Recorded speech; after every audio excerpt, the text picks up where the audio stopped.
Ce matin, je parlerai sur le mystère des réclamations. Est-ce qu'on peut dire avec moi le mystère des réclamations? On a vu la partie 1. Il y a 2 dimanches. On verra la partie 2. Je vais faire quelques rappels pour que ceux qui n'étaient pas là puissent comprendre et savoir un peu de quoi il s'agit. Nous allons faire notre première lecture dans Luc 22, verset 32 et Jean 14, verset 30. On va se lever. C'est une coutume que nous avons. La première parole du Seigneur qui vient à nous, par respect pour la parole, on se tient debout pour la recevoir. Luc 22, à partir du verset 32. Le Seigneur dit, oui. Simon, Simon, Satan vous a réclamé pour vous cribler comme le froment. Mais j'ai prié pour toi, oui, afin que ta foi ne défaille point.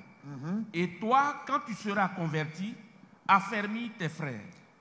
Merci. Ouais, reprends à partir du verset 31. Alléluia. Je vais juste faire quelques rappels et nous allons entrer dans le message. Le Seigneur dit, Simon, Simon, Satan vous a réclamé. C'est l'un des rares versets où tu as la notion de réclamation directe. Vous a réclamé pour vous cribler comme du froment. J'ai précisé dimanche dernier, il utilise le mot Satan vous a réclamé parce que Satan ne réclame pas une personne, il réclame des lignées. Vous voyez, il réclame des lignées. C'est pourquoi tout ce qui te touche, touche ta maison. Tu peux ne pas avoir idée, touche ta famille. Venir à l'église avec sa famille, venir à l'église avec les gens qu'on aime, c'est vraiment avoir de la sagesse. Il dit, Satan vous a réclamé, pas t'a réclamé, mais vous a réclamé, pour vous cribler comme du froment. Continue. Mais j'ai prié pour toi. Mais j'ai prié pour toi. Maintenant, il descend au singulier. Il n'a pas dit, j'ai prié pour vous. Parce que pour que Dieu t'accorde la liberté, c'est d'abord un choix individuel et personnel qu'on fait. Bien qu'on soit vous, parmi vous, celui qui prend conscience, devient donc celui que Dieu sauve pour donner de la lumière aux autres. Et vous tous qui êtes là, je considère que Jésus a prié pour toi. C'est pourquoi tu es arrivé à la lumière. Maintenant, étant arrivé à la lumière, il faut penser aux autres, vous qui sont derrière toi. Dis Amen. Il dit maintenant, quand tu seras converti, ça dit c'est bizarre quand même, le Seigneur. Il est quand même l'apôtre, le grand apôtre. Mais on dit, quand tu seras converti, affermis tes frères. Le mot conversion ici ne veut pas dire qu'il n'a pas une relation avec Dieu. La nouvelle naissance n'est pas la conversion. Parce que nous venons à Dieu, nous sommes tripartites. On est esprit, on a une âme, on habite dans un corps. Quand on vient, on donne sa vie à Jésus, c'est notre esprit que Dieu sauve. Maintenant, quand l'esprit est sauvé, il faut la transformation de l'âme, la métamorphose de l'âme et la purification du corps. Et c'est ça qui est le processus de la conversion. Donc ça peut te prendre toute une année, 20 ans, 30 ans. C'est pourquoi on s'expose permanemment à la parole de Dieu. Est-ce que quelqu'un peut me dire Amen? Lis-moi le 2e verset. Alléluia. Gloire à Jésus. Et nous allons nous asseoir. Jean 14, verset 30. Jean 14, verset 30, la Bible dit, je ne parlerai plus guère avec vous, car le prince du monde vient. Il n'a rien en moi. Il n'a rien en moi. Asseyez-vous dans sa sainte présence. Le prince de ce monde vient, il n'a rien en moi. C'est Jésus qui parle. Le mystère de la réclamation, je vais faire un rappel bref. C'est un sujet important, les réclamations. Vous savez, Dieu ouvre et Dieu nous fait grandir. Les réclamations, ce n'est pas un sujet qu'on peut en parler une fois et puis on dit, bon, on a fini, on a réglé nos problèmes. Non, parce que Satan réclame au quotidien, tous les jours, les semaines. Pourquoi? Parce que les réclamations, il faut comprendre déjà la définition, les réclamations se réfèrent à des demandes insistantes faites par une entité spirituelle, une divinité supérieure pour obtenir quelque chose. Mais cette chose basée sur des accusations fondées sur du droit. Donc le droit est important. Donc ça veut dire que à chaque fois que tu vis ou que tu marches, si tu fais la transgression d'une loi ou d'une ordonnance, Satan peut s'appuyer là-dessus pour te réclamer. Donc les réclamations, chaque année, chaque jour, chaque semaine, Satan réclame parce que les hommes pêchent tout le temps et les hommes transgressent tout le temps. Donc les réclamations sont une réalité biblique importante. Ce sont des dettes spirituelles. Parce que n'oubliez pas que dans les choses spirituelles, lorsque Satan te réclame quelque chose, il y a deux choses. Soit tu payes la réclamation, parce que comprenant les principes pour faire taire une réclamation, ou tu payes de ta vie. Ça veut dire une réclamation qui est relâchée sur la vie d'un homme, tant que cet homme n'arrive pas dans une position qui accuse la satisfaction de la réclamation, elle va continuer à courir. Et souvent, quand elle n'est pas payée, elle va passer à la génération suivante. C'est pourquoi je vous en supplie, je vais te montrer quelques éléments qui vont t'amener à réfléchir à ta façon dont tu te comportes. Oui, à ta façon dont tu te comportes. Et tu vas comprendre que quand Dieu nous dit soyez bons, soyez bien, je comprends maintenant Dieu. Il y a trop de paramètres.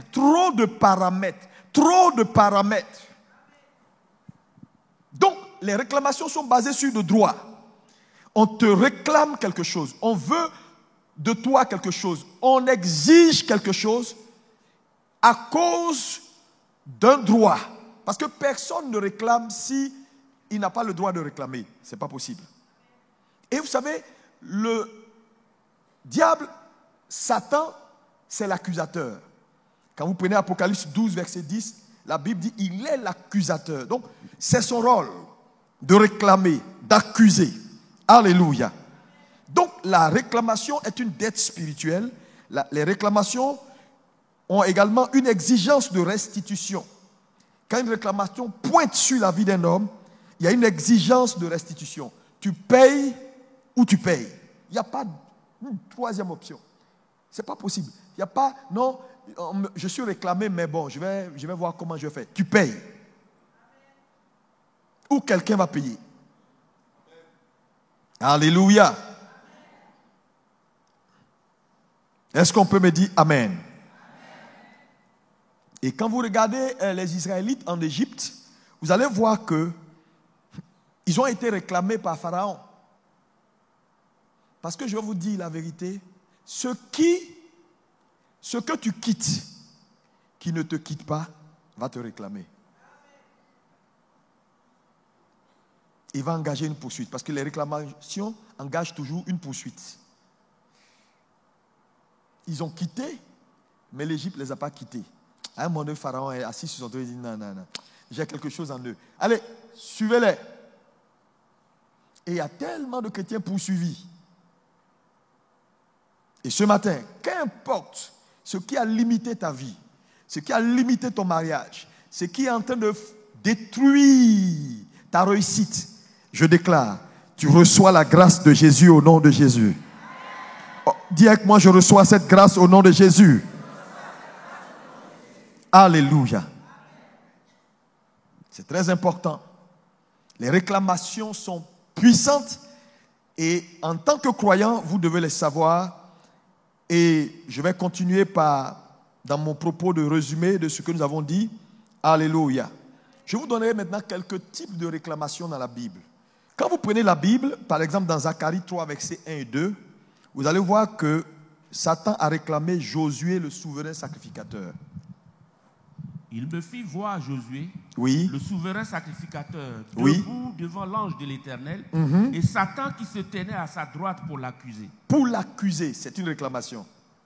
L'Éternel dit à Satan, que l'Éternel te réprime, Satan, que l'Éternel te réprime, lui qui a choisi Jérusalem. N'est-ce pas là un tison arraché du feu? Merci.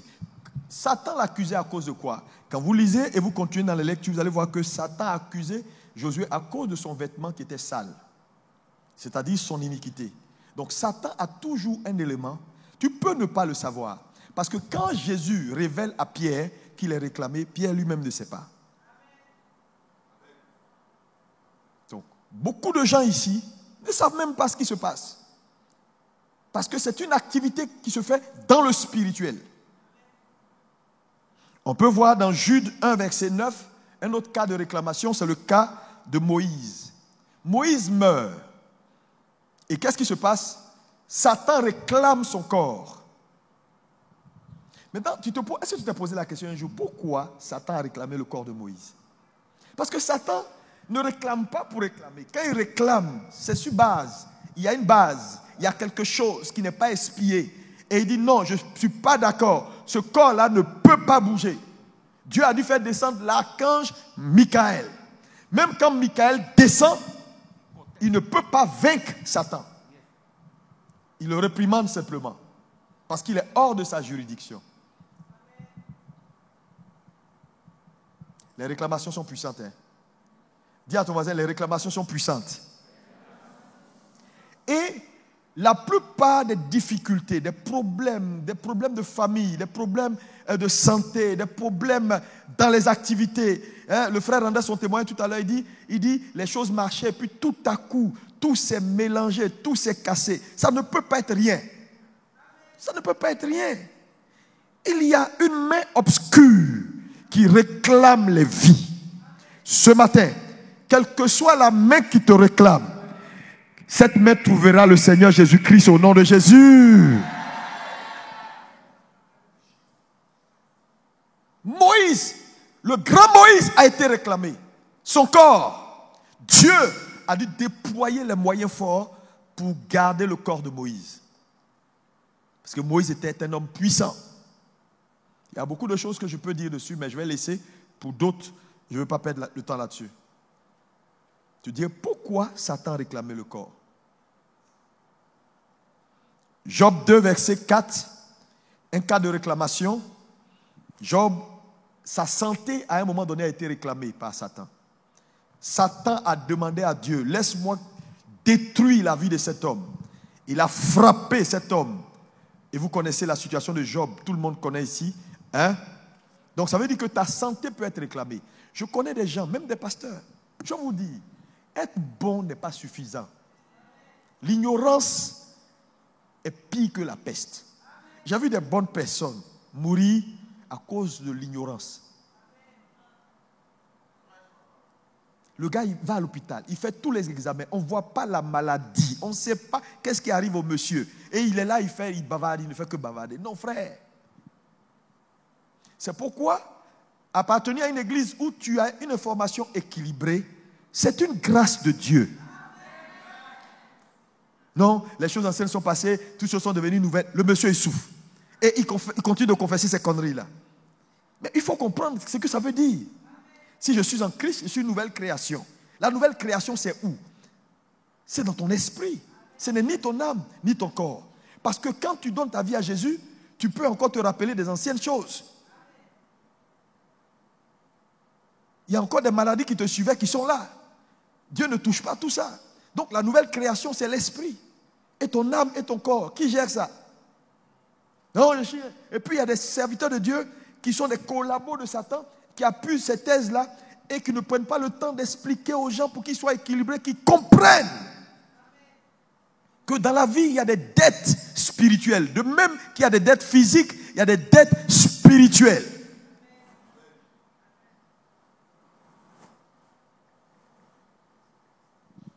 Alléluia. Quand vous prenez Apocalypse 12, verset 10, les saints sont réclamés. Ils sont accusés chaque jour.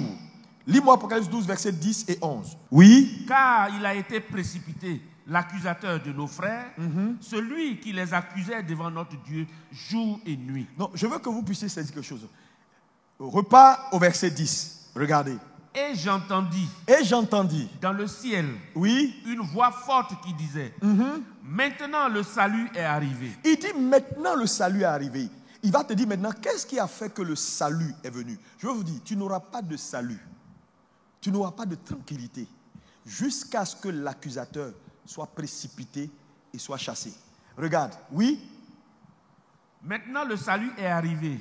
La puissance, le règne de notre Dieu, l'autorité de son Christ, car il a été précipité. Car il a été précipité pour dire que tout ce qu'il a cité en haut là est arrivé parce qu'il a été précipité. L'accusateur de nos frères, celui qui accusait devant notre Dieu jour et nuit. Il dit jour et nuit vous êtes accusés. 24 heures sur 24. C'est pourquoi dans cette saison, tout accusateur, toute personne qui t'accuse, que ce soit un esprit démoniaque, un esprit humain, il n'y a pas de place pour ceux qui accusent. Non, écoutez-moi bien, c'est une prière sérieuse. Il faut te lever. Il n'y a pas de place pour ceux qui accusent. Écoutez-moi bien. On ne dialogue pas avec Satan. Parce qu'il ne comprend rien. On ne négocie pas avec Satan. Satan, on le chasse. Les accusateurs, on les vire. On les pointe, on les vire. Tu vas lever la main droite. Tout accusateur, tout ce qui accuse ta vie, quelque domaine que ce soit, que Dieu fasse silence maintenant au nom de Jésus. Déclare en un instant, silence accusateur. Lorsque l'accusateur est chassé, alors le salut pointe, la gloire pointe, alléluia, et la puissance de notre Dieu pointe. Qu'il en soit ainsi pour ta vie, pour ta maison, au nom puissant de Jésus. Dis-moi amen. Asseyez-vous. Waouh. L'accusateur n'aura pas sa part avec toi au nom de Jésus. Il n'aura pas sa part dans ta vie au nom de Jésus. Vous savez combien de personnes qui ont été accusées à tort, qui ont été accusées, et cela a détruit leur destinée. Parce que Satan est là pour dire non, tu ne peux pas bénir le monsieur là, tu ne peux pas faire réussir ses affaires. Non, je ne suis pas d'accord. Parce que ça. Ferme ta bouche. Le sang de Jésus. Nous commençons pour ce jour. Revenons maintenant à notre texte de Luc 22 à partir du verset 31. Est-ce qu'on peut laisser le texte de Luc? Maintenant, suivez ici. Le Seigneur dit, Simon, Simon, Satan t'a réclamé pour te cribler comme du froment. Il dit cribler comme du froment. Oui, continuons. Mais j'ai prié pour toi afin que ta foi ne faillisse point. Et toi, quand tu seras converti, affermis tes frères. L'élément ici que je veux que tu regardes rapidement, c'est que lorsque Jésus décide de prier pour Pierre, il fait une déclaration importante. Il dit, j'ai prié pour toi afin que ta foi ne faillisse point. Mais ce qui est étrange, c'est qu'il ne prie pas pour libérer Pierre de la réclamation. Mais il insiste sur sa foi. Il ne libère pas Pierre de la réclamation. Mais il dit, tu seras réclamé. Mais moi, ma prière, que ta foi tienne ferme. Parce que quand Satan te réclame, l'objectif final, c'est détruire ta foi. Et la plupart des gens qui ont abandonné la main de Dieu, qui ont quitté une église, qui ont quitté Jésus, ou qui ont posé, c'est qu'à un moment donné, Satan touchait leur foi. Tu sais, la foi est le moteur du chrétien, comme le moteur d'une voiture. Ta foi est ton moteur. Est ce qui te permet de vivre ta vie chrétienne. Quand ton moteur est endommagé, une voiture, qu'importe ça dit comment on appelle ça, la carrosserie, si son moteur est foutu, la voiture est foutue. Elle peut perdre sa valeur en un instant. On dit ça là, ça ne vaut plus rien, il n'y a pas de moteur dedans.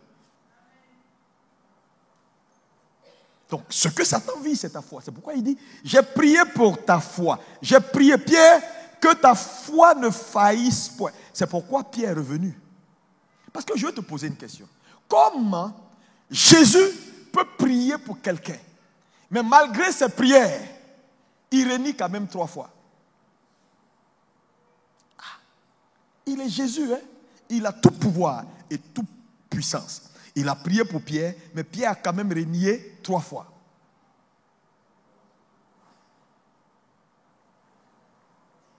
Ça veut dire que, frère, l'élément que Dieu veut affermir dans ta vie, c'est ta foi. Tout le monde dit foi. Parce que ce qui permet à un homme de tenir jusqu'au bout, pour que quand Jésus va venir, il puisse être enlevé avec Jésus, c'est sa foi. Regardez le nombre de gens qui ne vont plus à l'église. Regardez le nombre de gens qui sont assis dans leur maison, qui ont perdu la foi, qui n'aiment plus le Seigneur, qui sont découragés, que des pasteurs ont endommagé, que des éléments ont endommagé. Frère, s'il y a une chose que Satan guette, c'est ta foi. Mais je déclare, je prie pour toi que ta foi ne faillisse pas au nom de Jésus. J'ai dit que ta foi ne faillisse pas au nom de Jésus. Maintenant, continuons. Regardez le texte, tout le monde. Est-ce qu'on peut regarder ici? Jésus dit, Satan t'a réclamé, Simon, Simon. Je vous ai dit que le Seigneur Jésus, dans Jean 1, verset 42, mettez Jean 1, verset 42. Et il le conduisit vers Jésus. Jésus l'ayant regardé, dit, tu es Simon, oui, fils de Jonas. Tu seras appelé Céphas, ce qui signifie Pierre. Donc, quand Jésus rencontre Simon pour la première fois, on envoie Simon vers lui et Jésus change son nom. Il dit, tu ne seras plus Simon, le roseau, celui qui balance, tu vois, qui n'a pas de position, un gars instable. Je fais de toi Pierre, le rocher, le roc. Donc, la première rencontre que Jésus a avec Simon, Jésus change son nom. Simon veut dire celui qui balance. Il lui donne le nom, le rocher, celui qui est solide, celui qui est stable. Vous comprenez? Maintenant, plus tard, au soir de son ministère, après avoir marché avec Jésus 3 ans et demi, Jésus est sur le point d'aller à la croix. C'est là que la scène va se dérouler. Donc, il a marché longtemps avec Jésus. Maintenant, Jésus ne l'appelle pas Pierre. Il dit Simon, Simon. Mais tu as changé mon nom. Pourquoi tu m'appelles maintenant Simon alors que maintenant tu m'avais appelé Pierre? Il appelle Simon parce qu'en réalité, on ne peut pas réclamer Pierre, mais on peut réclamer Simon. Et Simon, c'est l'ancienne nature. C'est l'ancien qui est en toi que tu refuses de faire mourir. Et c'est très important. Ça veut dire que quel que soit là où tu es arrivé avec Dieu, qu'importe ton année, qu'importe tes titres, qu'importe tes diplômes, Satan peut te réclamer. Parce que s'il peut réclamer Pierre, le disciple qui a marché avec Jésus, ça veut dire toi, il peut te réclamer. Mais il dit ici, Simon, Simon. Il ne dit pas Pierre, Pierre, parce qu'on ne peut pas réclamer Pierre, on peut réclamer Simon. Et le Simon, c'est le vieil homme. C'est pourquoi il continue pour dire, quand tu seras converti, quand la partie de toi que je veux détruire, tu ne veux pas, quand ta jalousie, ta colère, oui, ton comportement bizarre que tu as, on te parle, tu n'écoutes jamais. Quand tu seras converti, quand tu vas abandonner ce comportement-là, affermis tes frères. Pour dire que, Église, dans chaque pierre, il y a un Simon. Dans chaque pierre, il y a un Simon. Et quand Satan te réclame, ce n'est pas Pierre, parce que Pierre est né de nouveau. Pierre, on ne peut pas le réclamer, mais c'est le Simon qui le réclame. Je déclare, tout Simon dans ta vie, que Satan a réclamé et continue de réclamer, que l'Éternel t'accorde la liberté au nom de Jésus. Oh, que ton amen soit fort et reçois la grâce de faire mourir Simon au nom de Jésus. Frère, tous les Simons vont mourir cette semaine. Ouais. Simon doit mourir. Dis avec moi, Simon doit mourir. Parce que Jésus dit, Satan est venu. Il n'a rien trouvé en moi. Parce que quand il vient vers Jésus, il cherche en Jésus le vieil homme. Il ne trouve pas. Quand Satan n'a rien en toi, il ne peut pas te réclamer. Mais malheureusement, les hommes mettent du temps à la transformation. Ils mettent du temps à laisser mourir le vieil homme. Je t'en supplie, la vie chrétienne, frère, je te le dis, il ne faudrait pas qu'au dernier jour, on va aller tous pour dire oui, il était bien, il donnait ça à l'église, il était gentil, il venait, il donnait sa dîme, il était bon, il aimait Dieu, il donnait l'argent à X, à Y, et puis toi-même, tu sais que tu es en train de brûler en enfer. Face à ta conscience avec Dieu, laisse le Seigneur changer ton cœur. Le christianisme, ce n'est pas une religion, c'est une transformation. Transformation. Quelqu'un me dit transformation. Quand tu seras converti, affermis tes frères. Simon a renié 3 fois Jésus. 3 fois. Frère, Satan ne réclame pas ce qui ne lui appartient pas. Il faut écrire ça. Vous savez, la vie des hommes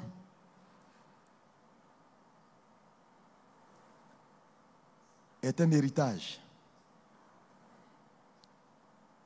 C'est-à-dire, dans chaque vie, il y a un héritage.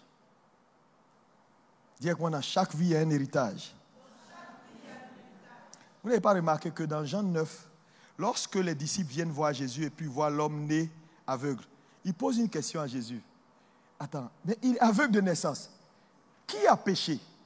Parce que les Juifs savaient que la vie porte également un héritage.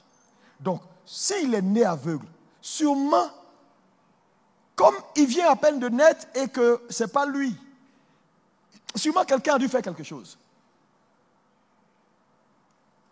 Et malheureusement, je veux te dire, tu es né de nouveau, mais la nouvelle naissance, c'est ton esprit. Oui, c'est ton esprit. C'est ton esprit. Dis avec moi, c'est mon esprit. Quand tu nais de ta mère, c'est ça l'héritage de la vie.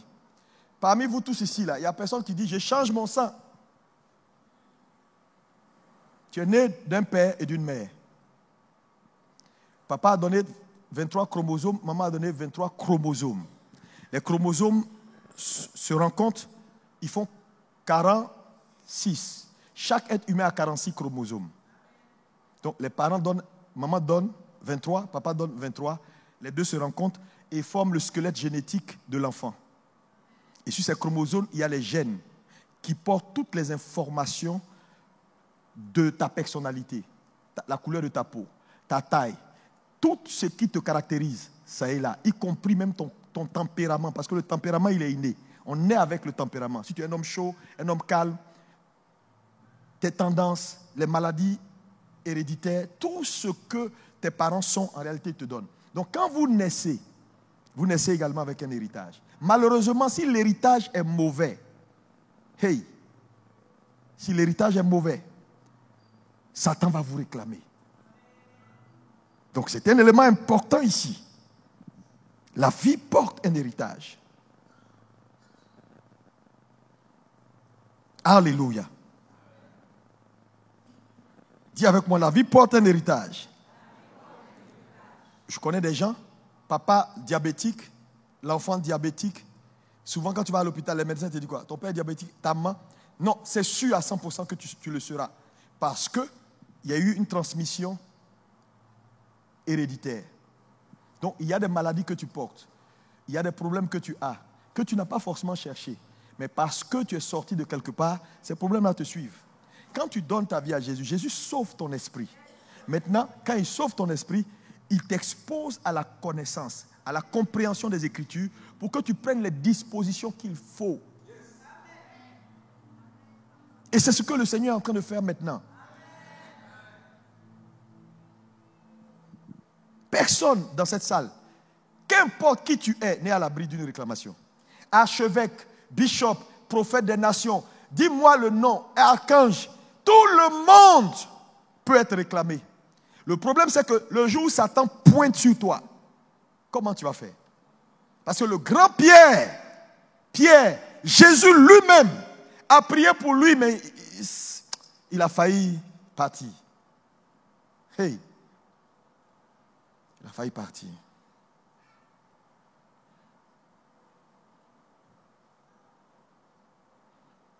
Alléluia. Voyons quelques faits importants sur les réclamations ce matin. Numéro 1. Jésus dit, Satan t'a réclamé pour te cribler. Je veux qu'on réfléchisse sur la notion de cribler. Pardon, ce matin, il faut bien m'écouter. Parce que Dieu est descendu pour t'aider. Il dit, Satan t'a réclamé pour te cribler. Donc, quand Satan réclame, c'est pour cribler les justes et non pas les bénir. Parce que cribler, ce n'est pas bénir. Maintenant, j'ai découvert que la notion de cribler veut dire quelque chose qui m'a un peu fait bizarre. Cribler veut dire percer de nombreux trous. C'est un peu comme si, quand Satan te réclame pour te cribler, il ouvre plusieurs fronts. Ton enfant est malade. Tu ne sais pas ce qui est arrivé. Il n'y a pas courant. On t'appelle au bureau, on te dit, ah, là, vraiment, tu as été mal noté. Tu tournes ici, ton pied a cogné, caillou, tu marches. Mais toi, tu ne sais pas qu'est-ce qui t'arrive. Et certains arrivent à des niveaux où ils disent, mais pasteur, je ne sais même plus où mettre la tête. Ça ne va pas. Tu tournes ici, ça ne marche pas. Tu tournes ici, ça ne marche pas. Satan te crible. Cribler, ouvrir plusieurs fronts, trous. C'est comme si il tamisait ta vie. Ça, c'est également une notion de cribler. Cribler, il tamise ta vie. Il observe ta vie comme... C'est-à-dire, il prend ta vie, il tamise. Pour voir où il va frapper. Cribler, c'est harceler. C'est accabler.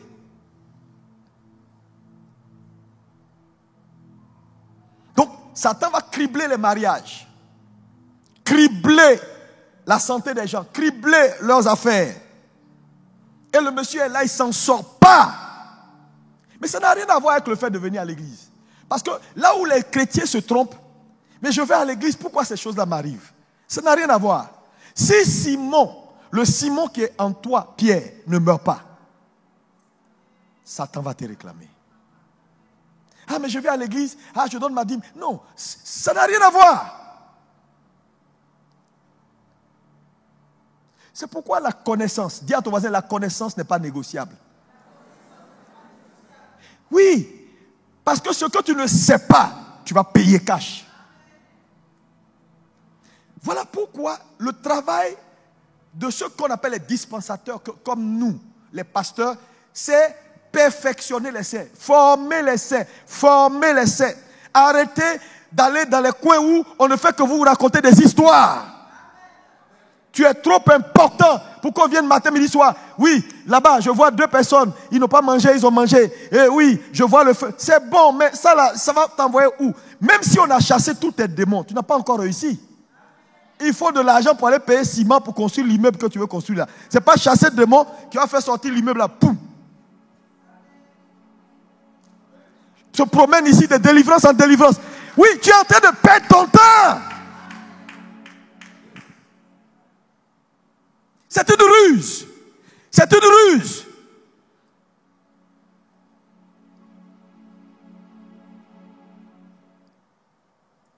La vraie délivrance, c'est un remplacement. Quand on t'a vidé, on fait quoi? Tu n'as plus de démons. Ça veut dire que tu as réussi? Ce n'est pas vrai.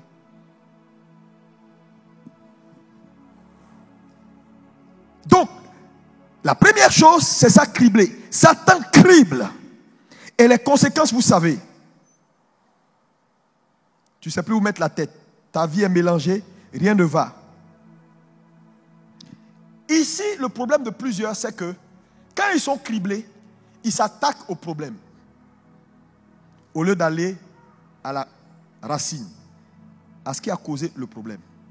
Ah, son mariage ne marche pas. Il va aller trouver un conseiller marital. Le monsieur lui-même, il est à son 5e mariage. Et puis il dit, bon, vous savez, quand tu rentres, il faut laver ses pieds. Ce n'est pas laver pieds qui change garçon. S'il faut lui donner à manger, le foutou qu'il aime. C'est pas, donne foutou, donne tout ce que tu veux à un homme. S'il veut te tromper, il va te tromper. Frère, le mariage, l'amour est un choix. On choisit d'aimer, point. Et puis quand on a choisi là, après, la conversion du cœur. Quand tu te convertis, voilà, c'est tout. Conseiller marital, le monsieur même il souffre. Hein? Après, tu vas chercher, tu dis non, j'ai remarqué que mes affaires sont cassées. Je vais aller faire technique de 25 techniques pour réussir dans les affaires. 45, tu vas voir les coachs là, ils vont te raconter leur vie, prendre ton argent pour rien du tout. Ton affaire est cassée là. Il ne faut pas aller régler l'affaire. Règle ce qui a fait que l'affaire est cassée. Donc, c'est ça une plaie. Quand tu veux soigner une plaie, tu vas à la racine. Et les chrétiens, ils font quoi? Ils s'attaquent au problème. Parce que ça ne va pas dans ma vie. Non. Règle le problème de la réclamation. Parce qu'une réclamation va marcher jusqu'à ce qu'elle soit payée. C'est une dette spirituelle. Quand tu dois, tu ne vas pas t'en sortir jusqu'à ce que tu payes. Ou tes enfants vont payer.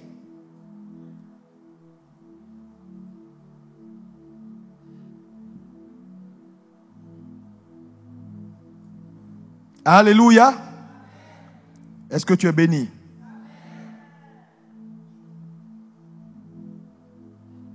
Maintenant, deuxième fait important sur les réclamations. Donc le premier, c'est il crible. Cribler, c'est ouvrir plusieurs trous, plusieurs fronts.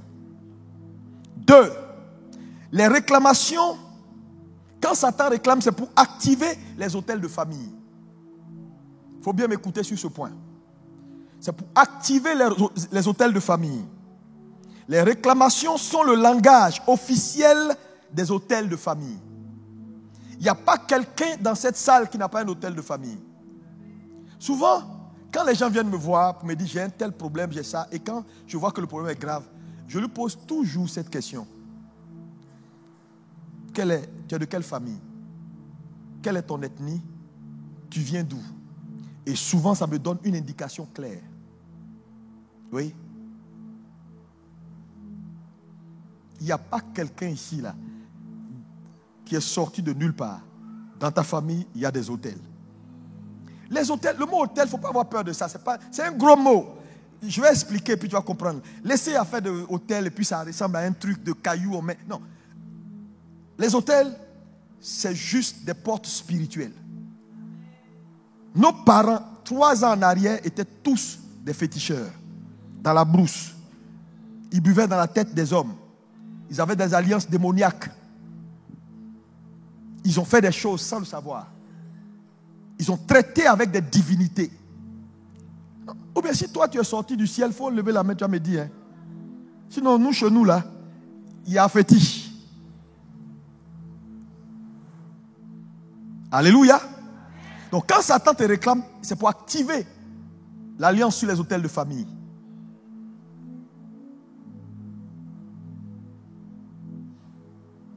Fais en sorte que ce qui a été écrit, ce qui a été déclaré sur les autels de famille là, t'atteigne.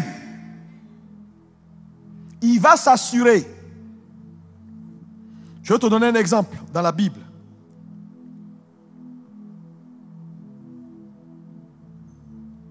Prenons la famille d'Abraham. Est-ce que vous savez que Abraham, dans sa famille, quand Dieu allait chercher Abraham, il y avait ce qu'on appelle l'iniquité transgénérationnelle. Une iniquité. Et quand vous lisez la Bible, je vous l'ai déjà dit, mon livre sur le transfert de l'iniquité en parle. Il faut chercher ce livre-là, le transfert de l'iniquité par le lien du sang. Genèse 12, verset 11 à 14, on voit que, on va lire, parce que beaucoup de gens croient qu'on est en train de plaisanter. Je te donne une famille qui est dans la Bible. Hein. Genèse 12, verset 11. Lis. Comme il était prêt d'entrer en Égypte, oui. Il dit à Saraï, sa femme. Il dit à Saraï, sa femme. Ici, qui parle à Saraï? Qui parle à Saraï? Ok. Il dit, voici. Oui. Je sais que tu es une femme belle de figure. Il dit, je sais que tu es une femme belle de figure. Cette parole est sortie de la bouche de qui? Abraham. Ok, laisse ça maintenant. Allons. Genèse 26, verset 6 à 7. Genèse 26, verset 6 à 7. Et Isaac resta à Guérar. Oui. Lorsque les gens du lieu faisaient des questions sur sa femme, il disait, c'est ma sœur. Car il craignait en disant, ma femme, que les gens du lieu ne le tuassent, parce que Rebecca était belle de figure. Ici, là, on parle de qui? Abraham ou Isaac? Isaac, on dit Rebecca était quoi? Belle de figure. Donc, cette famille-là, ils aiment les belles femmes. On a vu papa Abraham, il dit Sarah est belle de figure. On a vu Rebecca, la femme de qui? Isaac, elle est belle de figure. Allons-y, continuons. Avec Genèse 29, verset 16. Genèse 29, verset 16. La Bible dit, oui. Laban avait 2 filles. Oui. L'aînée s'appelait Léa. Et la cadette Rachel. Oui. Léa avait les yeux délicats, mais Rachel était belle de taille et belle de figure. Rachel était quoi? Belle de figure. Jacob a aimé qui? Entre les deux. Pourquoi? Parce que dans son sang, les gens aiment les... Oh, vous ne répondez pas. Parce qu'il a une destinée. Et vous savez avec moi que la femme de sa destinée, c'est Léa. Mais comme dans son sang, il y avait une réclamation, ils aiment les femmes de belle figure, il a laissé la femme de sa destinée pour aller prendre une femme qui n'avait rien à voir, qui est morte même en cours de chemin. Continuons. 2 Samuel 11, verset 2. Je t'épargne Salomon et ses acolytes. Un jour, David se leva de sa couche et comme il se promenait sur le toit de la maison royale, il aperçut de là une femme qui se baignait et qui était très belle de figure. David est le petit-fils, il est dans la lignée de la famille abrahamique. Et ça, c'est loin, loin, loin, loin. Je t'ai épargné Salomon. Lui, il a cassé la baraque. Ruben, lui, il est allé même sur les femmes de son papa, tout ça. Maintenant, on parle de David.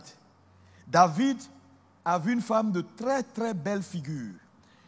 Et il a pris la femme, il a fait tuer le mari, Uri. Comment on peut être aussi mauvais? C'est parce que la réclamation là, elle est trop forte. Quand tu as une réclamation dans ton sang, frère, tu peux tuer. Et c'est ce qui est arrivé à David. Donc, vous voyez que je vous ai montré que cette famille avait un problème d'iniquité générationnelle. Et c'est sur cette iniquité générationnelle-là que Satan les a réclamés tous. C'est pourquoi, je veux dire, quand Satan réclame, c'est pour activer le langage des hôtels de famille. Parce qu'il sait, dans votre lignée-là, ce que vous avez qu'il a positionné comme iniquité pour vous réclamer. Il y a des gens, je veux te dire, à un moment donné, on peut dire les hommes en général aiment les femmes. Je suis d'accord, ouais, il peut aimer en passant, mais à un moment donné, c'est discipline. Mais quand ça devient, tous les jours, tu ne peux pas t'en sortir, il faut t'asseoir. Il faut demander la grâce de Dieu. Parce que l'iniquité ou le péché que tu ne détruis pas, il finit toujours par t'arrêter. C'est une réclamation. Tu es capable de vendre tout ce que tu as quand tu es en face d'une femme claire. Ton papa a eu une femme claire. Il a vendu tous ses biens, il est mort pauvre. Toi, aujourd'hui, tu es en face de femme claire. Tu es prêt à lui dire, je te donne tout, y compris mes enfants, prends-les même en otage. Tu as un problème, hein?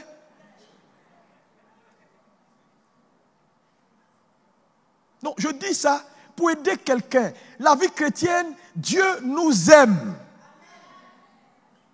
Quelqu'un me dit Amen. Ça, c'est la famille d'Abraham. Alors, un deuxième exemple.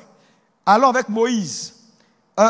Moïse, vous savez que Moïse a eu une réclamation d'iniquité générationnelle sur sa vie. Moïse, Exode 2, verset 1. Exode 2, verset 1. Un homme de la maison de Lévi avait pris pour femme une fille de Lévi. Donc, Moïse est né de parents Lévi. Et vous connaissez, c'est un lévite. Son père est lévite, sa mère est lévite. Maintenant, va dans Genèse 49, versets 4 à 5. Regardez ce qu'on dit de Lévi. Impétueux comme les eaux. On dit que les lévites sont impétueux comme les eaux. Tu n'auras pas la prééminence. Oui. Car tu es monté sur la couche de ton père. Oui. Tu as souillé ma couche en y montant. Oui. Siméon et Lévi sont frères. Siméon et Lévi. Là, on commence maintenant avec ça, c'était Ruben. Siméon et Lévi sont frères. Oui. Leurs glaives sont des instruments de violence. On dit leurs glaives sont des instruments de violence. Oui. Que mon âme n'entre point dans leur conciliabule. Oui. Que mon esprit ne s'unisse point à leur assemblée. Oui. Car dans leur colère, oui, ils ont tué des hommes. On dit, les Lévites là, ils ont une caractéristique. Ils sont coléreux et dans leur colère, ils ont tué. Et Dieu dit. Et dans que mon âme n'entre point dans leur conciliabule. Oui. Que mon esprit ne s'unisse point à leur assemblée. Oui. Car dans leur colère, ils ont tué des hommes. Oui. Et dans leur méchanceté, ils ont coupé les jarrets des taureaux. Oui. Maudit soit leur colère. Maudit soit leur colère. Car elle est violente. Et leur fureur, car elle est cruelle. Merci. Ça, c'est ce qu'on dit des Lévis. Maintenant, toi, Moïse, tu es né d'un papa Lévi et d'une maman Lévite. Et tu as la Torah avec toi. Tu vois le verset et tu fais rien du tout. Qu'est-ce qui a arrêté Moïse dans sa vie? La colère. Il s'est retrouvé devant le rocher. Il était bouillant. On dit, moi je suis comme ça, laissez-moi, j'aime me fâcher. Mon ami, tu es réclamé. Ah oui, ma maman elle est coléreuse. Mon papa il a la colère. Donc moi je suis comme ça, laissez-moi, Dieu va faire. Mon ami, un jour, c'est ça qui va te disqualifier. Le grand Moïse, malgré tout ce que Dieu a dit de lui, il s'est retrouvé face au rocher. Et le vrai problème de l'iniquité, quand elle te réclame, elle va te faire commettre l'irréparable. Lui, sa colère là, c'est sur le rocher, il s'en met. Frère, quand ta vie commence à suivre les traces de ta lignée parentale, commence à t'inquiéter. Il y a une réclamation, il y a un autel qui est activé pour que tels tes pères ont été, tel tu dois être. J'ai dit, je connais un pasteur qui a divorcé d'une femme. Son père ne s'est jamais marié. Il a divorcé. Il est allé pour une autre femme. Il a divorcé. Il est allé pour une autre femme. Là, je ne sais même pas s'il est en train de divorcer encore. Pourquoi? Ça est dans leur lignée. Il est pasteur. Il prêche. Il a le Saint-Esprit. Il a tout ça. Les réclamations sont puissantes. Les réclamations n'ont aucun respect pour ton titre. N'ont aucun respect pour ta foi. N'ont aucun respect pour ta grosse Bible que tu as dans tes mains.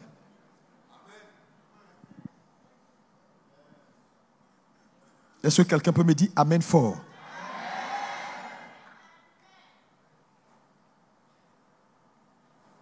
Alléluia. Il y a des maladies transgénérationnelles. Les réclamations amplifient la voix de l'autel contre ta vie. Amplifient même tes propres erreurs. C'est pourquoi, quand Satan réclame, c'est pour activer ce qui est sur l'autel. Troisième fait sur les autels. Quand Satan vous réclame, c'est pour s'assurer que certains décrets qui ont été faits contre vous s'appliquent. On va lire Jérémie 35, versets 1 à 7. Je vais vous montrer quelque chose. Vous savez que dans la vie, il y a des décrets. Et un décret est quelque chose de très puissant. Les décrets sont des paroles puissantes imposées par des entités spirituelles ou des hommes forts. Ce sont des normes spirituelles établies que, par exemple, tu ne dois jamais dépasser. Oui, vas-y. Jérémie 35, à partir du verset 1, il faut écouter. Oui. La parole fut adressée à Jérémie de la part de l'Éternel. Oui. Au temps de Joachim, fils de Josias, oui. roi de Juda, en ces mots. Oui. Va à la maison des Récabites et parle. Tu les conduiras à la maison de l'Éternel dans une des chambres et tu leur offriras du vin à boire. Je pris Jazania, fils de Jérémie, ses frères et tous les fils et toute la maison des Récabites. Et je les conduisis à la maison de l'Éternel, dans la chambre des fils de Hanan, hommes de Dieu, près de la chambre des chefs, au-dessus de la chambre des Mésaja. Oui. Je mis devant les fils de la maison des Récabites des coupes pleines de vin et des calices, et je leur dis, buvez du vin. Mais ils répondirent, nous ne buvons pas de vin. Car Jonadab, fils de Récab, notre père, nous a donné cet ordre. Vous ne boirez jamais de vin. Oui. Ni vous, ni vos fils. Oui. Et vous ne bâtirez point de maison. Oui. Vous ne sèmerez aucune semence. Oui. Vous ne planterez point de vignes. Oui. Et vous n'en posséderez point. Mais vous habiterez sous des tentes toute votre vie, afin que vous viviez longtemps dans le pays où vous êtes étrangers. Regardez ça, c'est trop grave. Il y a eu un décret que leur père a fait. Et dans ces différents décrets-là, je vais vous les citer. Numéro 1, il a dit, pas de vin. Je décrète que parmi vous, personne ne touchera le vin. 2, vous ne bâtirez point de maison. C'est des décrets qui sont comme des embargos spirituels. Il dit, vous ne sèmerez aucune semence. Il dit, vous ne planterez aucune vigne. Vous n'habiterez aucune maison si ce n'est sous des tentes. Ah! Le premier encore, ça va. Je ne bois pas vin, c'est bon. Mais tout le reste, c'est-à-dire que qu'importe l'argent que tu auras, si tu t'amuses à bâtir une maison, c'est là que tu vas voir. Si tu t'amuses à faire quoi encore? Il a dit quoi? À dormir quelque part de bien, si ce n'est pas sous une tente. Il dit vous et vos enfants. Ça, c'est un décret. Et dans la vue de plusieurs, il y a des décrets comme ça qui ont été envoyés. Frère, et un décret qui vient d'une autorité supérieure, elle réclame ta vie. Chaque pas que tu poses, le décret là te suit comme ça pour voir si tu n'es pas en train de transgresser. C'est pourquoi, frères et sœurs, quand vous lisez Proverbe 22, verset 28, qu'est-ce qu'il a dit dans Proverbe 22, verset 28? Lis-moi ça rapidement. Proverbe 22, verset 28. Ne déplace pas la borne ancienne que tes pères ont posée. Oui, continue. Si tu vois un homme habile dans son ouvrage, il se tient auprès des rois. Il dit, ne déplace. Est-ce qu'on peut dire quoi? Ne déplace pas. Ne déplace pas les bornes anciennes. Les bornes anciennes que les pères ont posées. Que les pères ont posées. Ça, c'est un décret. C'est-à-dire, si tu déplaces la borne là, un malheur t'arrive. Ce matin, je ne sais pas quel décret qui a été libéré sur ta vie. Mais je vous ai donné l'histoire de cette jeune dame, que c'est une histoire vraie. Ça dit, dans son village, ses parents avant étaient des chefs. Et ils ont pris une vierge, quelque part, ils l'ont sacrifiée. Et ils ont creusé un trou.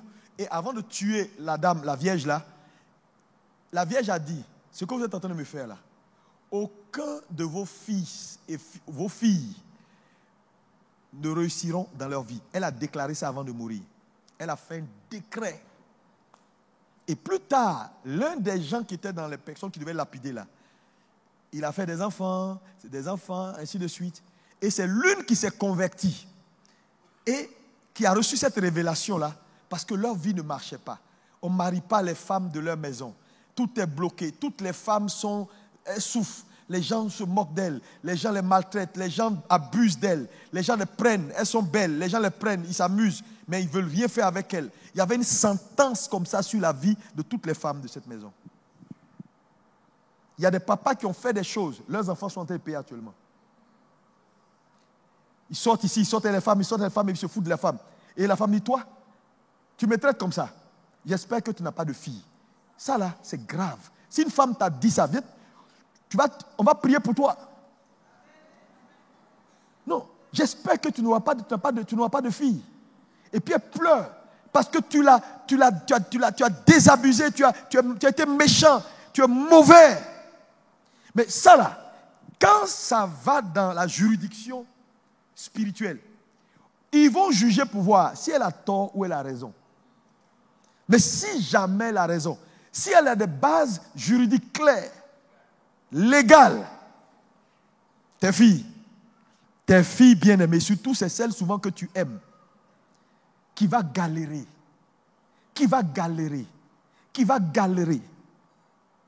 Elle va payer 10 fois ce que tu as fait à la dame.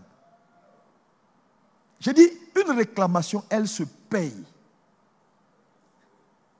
Elle se paye. Si tu meurs, tes enfants payent. Tout décret qui a été fait sur ta vie, Par la raison de l'onction, je prie. Que l'Éternel te révèle ce décret et qu'il soit brisé au nom de Jésus. Dis-moi 3 fois Amen.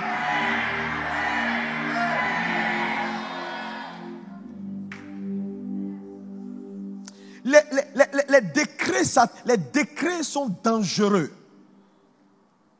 Frère, toi, tu ne vas pas réussir. Quelqu'un dit ça.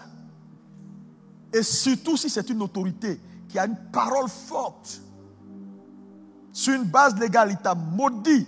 Il a mis une limite. Comment tu peux dire à des gens, vous ne bâtirez jamais de maison? Ah! On a vu ça avec Jéricho.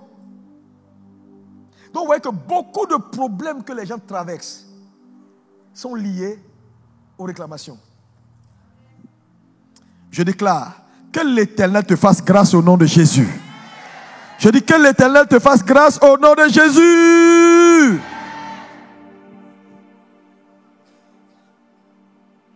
Les décrets sont des paroles imposées. On les impose sur ta destinée. On dit, toi, tu vas... Pas d'enfantement là-bas, dans votre famille. Tu luttes tout ça jusqu'à ce que tes trompes tout partent. Il faut la grâce de Dieu. 4e fait concernant les réclamations, et puis on va aller vers la fin. Les réclamations peuvent atteindre un homme, même innocent. Je vais te montrer. Parce que beaucoup de gens pensent que souvent, c'est parce que tu as fait quelque chose. Non, tu peux ne rien faire. Je vais te montrer ça. Lis-moi 2 Samuel 21, versets 1 à 6. Regardez.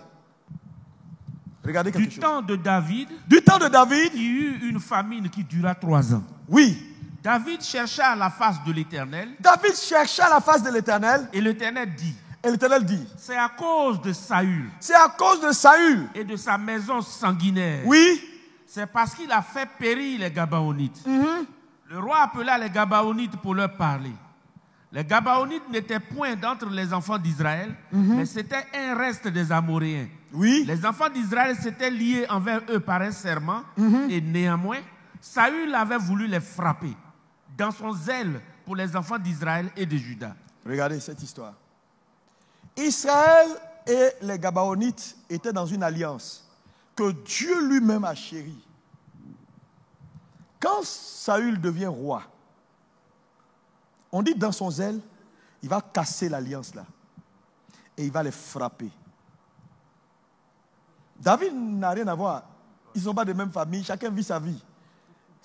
David est de la tribu de Juda, Saül est de la tribu de Benjamin. Ils sont pas ensemble. Tu es devenu roi, tu as fini ta royauté. Mais plus tard, quand David devient roi, la Bible dit qu'il y a une réclamation sur son règne.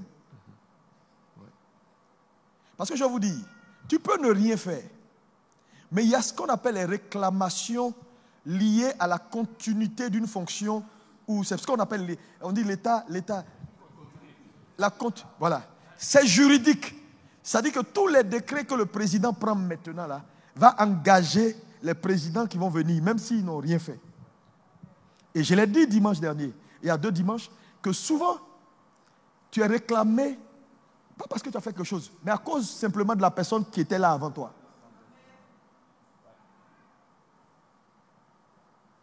Donc, un poste que tu occupes, tu peux avoir une réclamation parce que celui qui était là avant a posé des actes qui engagent juridiquement tous ceux qui vont venir après lui. Toi, tu as dit, mais je n'ai rien fait. C'est pas je n'ai rien fait. Il faut être juste intelligent pour comprendre qu'il y a dans la vie des choses qui, juridiquement, sont transgénérationnelles. C'est pourquoi n'allez pas n'importe où et puis vous vous sautez comme ça, vous êtes là, vous êtes content. Non, on ne prend pas une maison, on saute dedans, on dit j'ai loué une belle maison quelque part et puis on commence à dormir. Celui qui était là avant, est-ce que tu le connais? Non. Tu sais le nombre de portes spirituelles qu'il a ouvertes sur la maison? Non. Il a ouvert des portes spirituelles, il a laissé. Merci. J'ai parlé il y a 2 dimanches de quelqu'un qui avait une ferme. Et en fait, là où il a fait sa ferme, là, c'était un coin où les gens dansaient fétiche. Et ils avaient ouvert une porte spirituelle. Des années plus tard, les herbes ont poussé, il a pris le coin, il a fait sa ferme. Maintenant, l'esprit, la porte qu'ils ont ouverte sur le lieu, l'esprit vient chaque décembre. Comme il ne trouve plus à manger, il mange tous les animaux. Donc son business ne marche pas parce qu'il y a des problèmes cycliques. Chaque décembre, tous ces animaux, ça meurt. Quand les choses vous arrivent, au lieu d'accuser Dieu, d'accuser l'Église, d'accuser les frères, asseyez-vous et réfléchissez. Je vous dis, un homme qui manque de responsabilité ne s'en sortira jamais dans sa vie. Parce qu'en réalité, c'est facile de dire oui, X ou Y. Mais attends.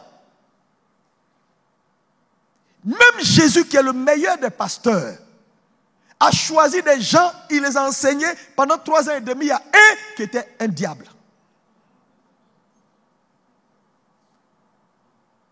Jésus l'a pourtant averti. Mais est-ce qu'il a écouté? C'est facile de dire oui, le pasteur, l'église, lui là. N'accusez plus jamais quelqu'un, ni l'église. Je vous ai dit, on ne vient pas à l'église pour déposer un fardeau, on vient pour prendre le fardeau du Seigneur. Et quand on a pris pour le Seigneur, c'est là que Dieu dépose pour nous.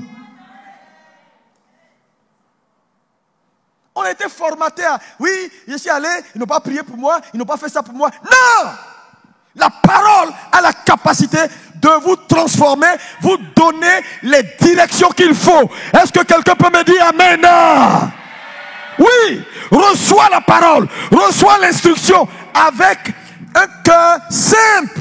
Tu verras ta vie qui va pointer vers la gloire. Dieu est bon. N'accuse pas les gens.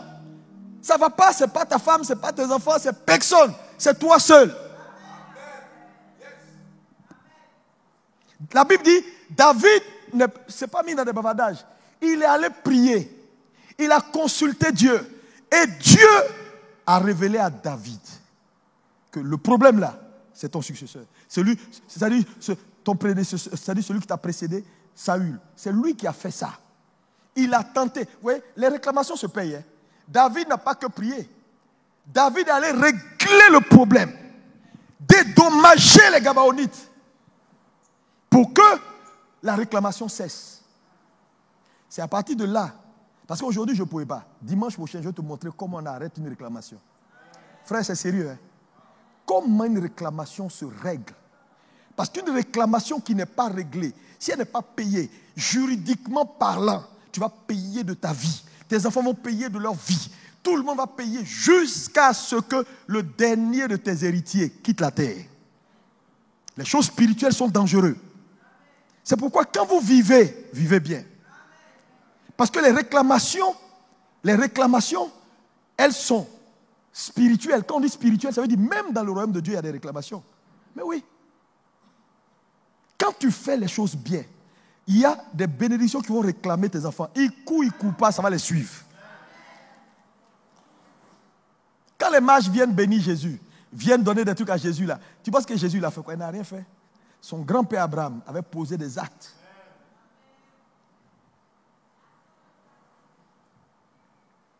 Je ne sais pas, quand je regarde ta vie ne marche pas. Foyer cassé, rien ne va. Ta vie est mélangée. Parce que dans la vie, je vous dis, la réussir avec Dieu, ce n'est pas seulement avoir un côté de sa vie qui marche et puis les autres déséquilibrés. Tu peux aujourd'hui réussir dans tes activités. Gloire à Dieu pour toi. Mais quand toi-même tu regardes ta vie, ton sentimental, ta vie de tous les jours, est-ce que c'est équilibré? Règle les problèmes. Je vous ai dit une chose, ne faut pas te méfaire. Venir s'asseoir dans une église ne règle pas ton problème de réclamation. Le grand Pierre, j'ai dit, ce qui m'étonne, Jésus ne prie même pas pour dire réclamation, je ne veux plus te voir là. Il dit que ta foi soit ferme. Ça veut dire que tu subis, mais je veux prier pour la seule chose qui peut te permettre de t'en sortir. Je vais vous montrer dimanche. On va voir 5 choses, frère. Et puis après ça, on va prier. Parce que dimanche, là, on est obligé de prier l'après-midi. On n'a pas de choix. Parce que quand on va expliquer, il faut régler le problème dans la prière. Et quand on finit là, c'est pas fini. Hein?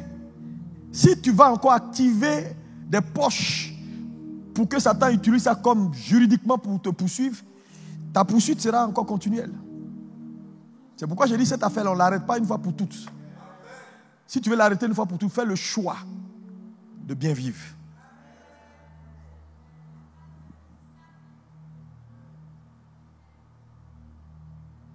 Donc, en dernier, en point 4, c'est ça? 5. Quand Satan te réclame, c'est pour détruire ta foi. Il faut noter ceci. Tout échec dans la destinée d'un homme est un échec lié à sa foi. Quand tu vois un homme échouer, c'est sa foi qui n'a pas marché. Non, oublie tout ce que tu peux dire. C'est pourquoi Jésus pointe la foi. Parce que même face à la réclamation, la foi, ta capacité de tenir sur la parole et de faire ce qu'elle te dit, est ton salut. Ce n'est pas courir là, c'est pas ça. Je vais prendre parole après parole. C'est pourquoi j'ai plus le temps de vous expliquer toutes ces choses. Tu connais ta vie, tu sais qu'il y a quelque chose qui n'est pas à sa place. Pourquoi? Avec tout le talent que tu as, avec toute la grâce que tu as, tu t'en sors pas. Pourquoi les choses sont si difficiles? Pourquoi? Parce que souvent, même quand tu as réclamé, tu ne sais pas. Pierre ne savait pas qu'il y avait une réclamation sur sa vie. Il ne savait pas. C'est Jésus qui lui a dit. La qualité de la vie chrétienne est proportionnelle à la qualité de la foi que tu exerces. Tu peux tout dire pour dire oui, mais pasteur, Mais c'est pourquoi la correction est bonne. Ne faut jamais te fâcher quand on te corrige. Acclame Dieu et puis bénis le Seigneur. Prends ce qui est bon, avance. Avance. Parce que quand demain tu seras meilleur, c'est tout, tu es meilleur. Et je vais te dire quelque chose de très important que Dieu m'a appris, qui m'a vraiment fait du bien. Dans la vie, Dieu n'exauce pas ce que tu pries. Dieu exauce ce que tu es.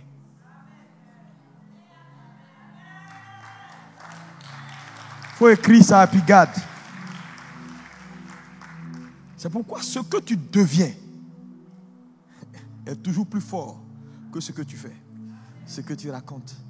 Oh Seigneur, si Dieu doit exaucer ce qu'on dit, nous tous ici on est multimilliardaires. Parce qu'il y a des choses qu'on dit tous les jours. Mais pourquoi malgré tout ce qu'on dit, il n'y a rien? Parce que Dieu n'exauce pas ce que tu dis.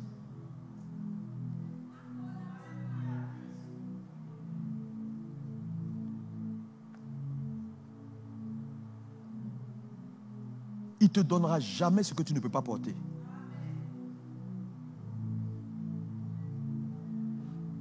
Quand tu te convertiras, si on peut dire ça à Pierre, on peut te dire ça.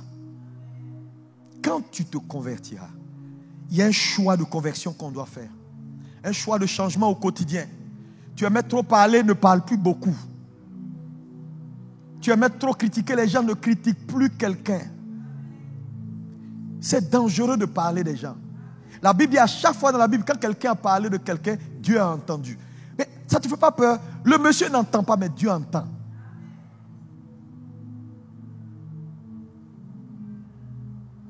Soyez bons.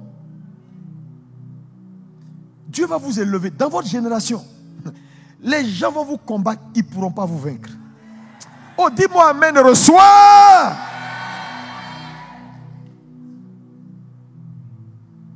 Le cœur répond au cœur. La foi, c'est tout, hein.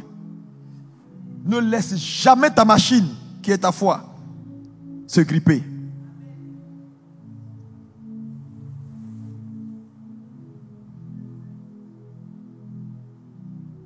Je suis d'accord qu'il y a des choses que tu attends, tu ne vois pas.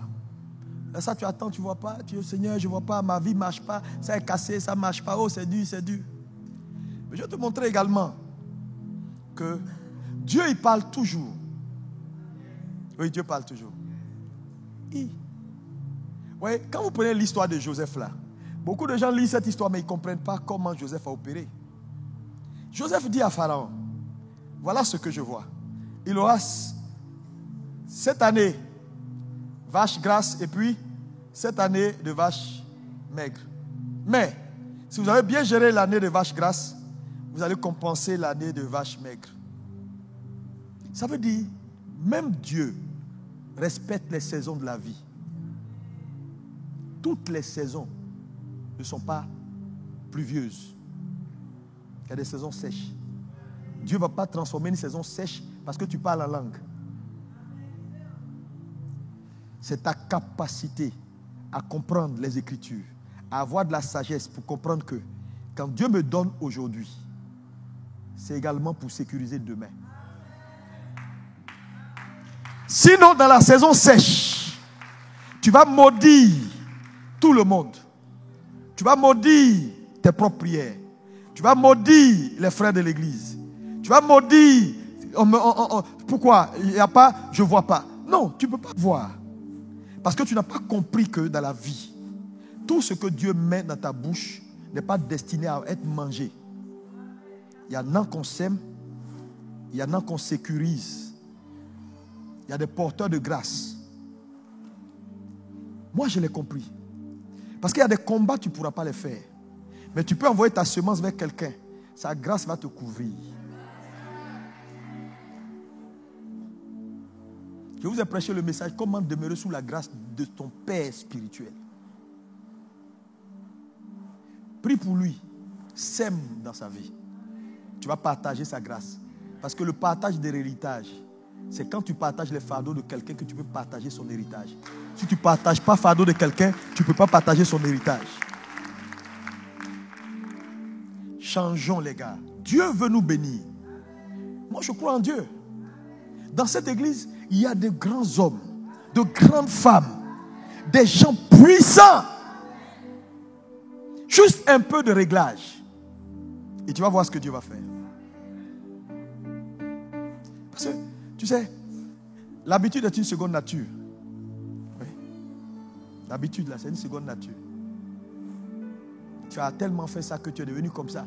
Tu es devenu comme ça. Souvent même tu le fais, maintenant tu ne réfléchis même plus. Même si on ferme tes yeux, tu te lèves, ce sont les mêmes trucs. Il y en a quand ils se lèvent, automatiquement il n'a plus RFI. C'est resté sur eux. C'est-à-dire, quand il se lève de sa main sur RFI, pour reprogrammer ce monsieur-là, il doit accepter de se lever désormais pour dire non, je vais prier d'abord. Pour que la nouvelle habitude-là remplace l'ancienne. La vraie délivrance est un remplacement d'attitude. Je vois ta destinée dans ce pays, la Côte d'Ivoire, au sommet au nom de Jésus. Là où il y a eu un décret, on dit toi, tu ne vas jamais te marier. Faut dire ils ont menti.